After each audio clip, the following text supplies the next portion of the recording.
Alright, so yun, isang magandang gabi na naman sa atin mga kamamay. So yun, panibagong gabi, panibagong updates na naman tayo, no? So yun, ito na nga po. Shoutout nga po pala kay Prince Mark Usang, no? So sabi kung ano lang yung schedule ng Pamarindoque sa, ano ba yun, sa Holy Week, no? So pagdating po ng mga schedule mga kamamay sa pagdating ng Holy Week or mga seasonal, no? Wala na pong schedule yung barko. Kumbagay, pag nakapuno, loading unloading na sila. Pag napuno dito, alis na po kaagad papuntang Marindoque, no? Wala na po silang schedule. Gano'n na po ang ano doon sistema. Pagka once na napuno ng panakay, sakyan, pasahero, ang barko, pagka cleared na po ng Coast Guard, pwede na po silang umalis para po maihatid sa Pamarindoque or sa Romblon, no? Ganun po yun mga kamamay. So asahan nyo po ng mga kamamay sa Holy Week. So, sigurado dadami yan. So much better kung kayo po ay aagapan nyo po ang biyahe ninyo, no? Para po hindi po kayo maisama sa mga siksikan na sa karamihan na pasahero, no? So ito nga po si 12 mga kamamay palis ngayong gabi at si Maria Natasha, no? So ayon sa naka-schedule doon ay alas 2 si Natasha, then 2:30 si Star Wars 12.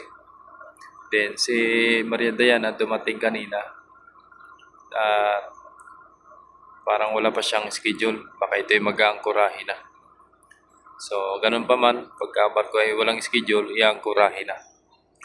At ang biyahe kasi niyan ay Romblon San Agustin pa, ay matagal pa. Kaya yun, iangkorahe na siya.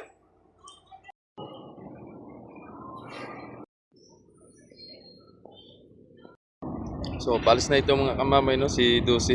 At ang nakalagay pala doon ay 12:30. So inabot na po siya ng 1:30, no. So si Ocho mga kamamay wala, no, wala pa. Si Ocho pala ang pinagbiyahe ng Romblon mga kamamay kahapon. At si Onsi daw ay may lagnat. Kaya yun, si Ocho ang pinabiyahe. Pero sabi nga sa info na alas 4 daw ang dating ng galing Romblon, no, na si Ocho. So yun na, bumaba na yung dalawang tropang Coast Guard. Cleared na po si 12. Ready na po siya sa pagbitaw sa departure, no. So alis na mga kamamay. Right, yan na. Ingat sa biyahe 12.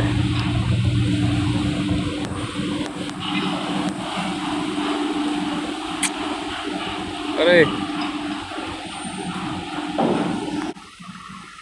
Sabit. Ginit-git na si Diana. Yun, sabit. Gas-gas na.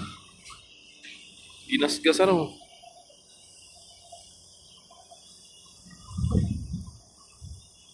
Anong nangyari?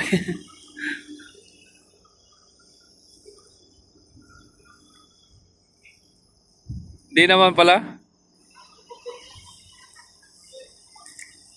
Gakarayo mang butas.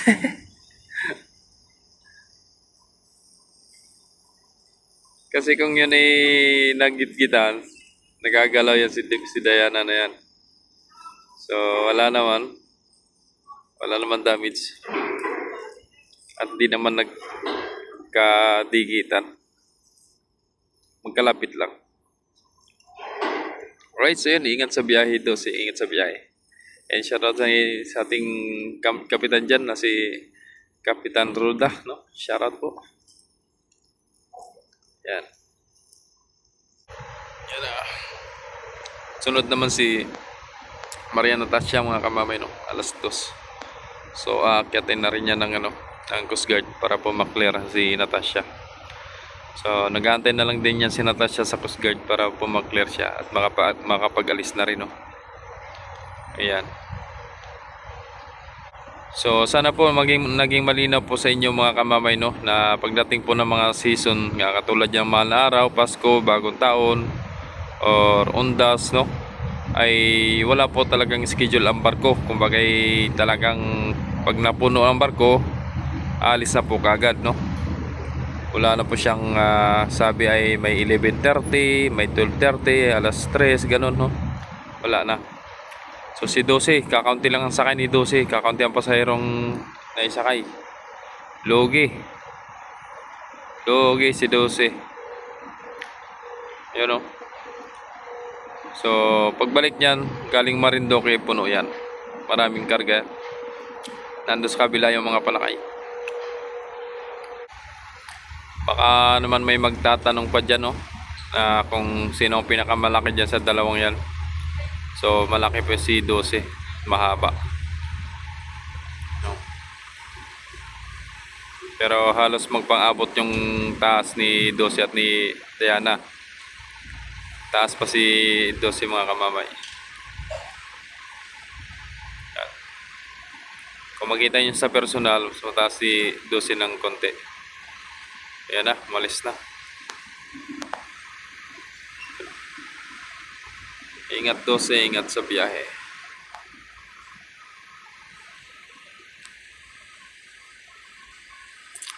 Haba pati, oh.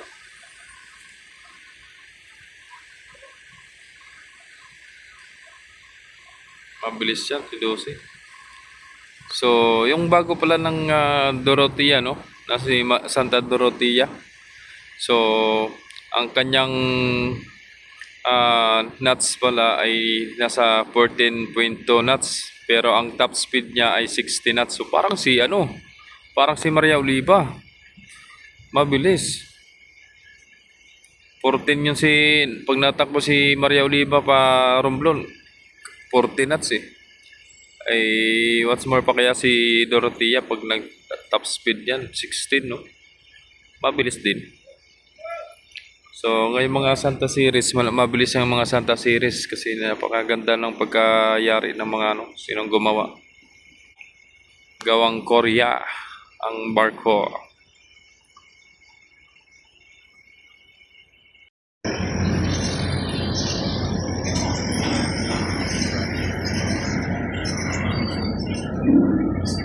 Alis na ito sa'yo.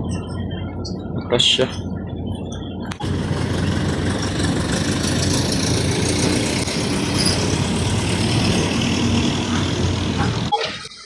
Abot pa.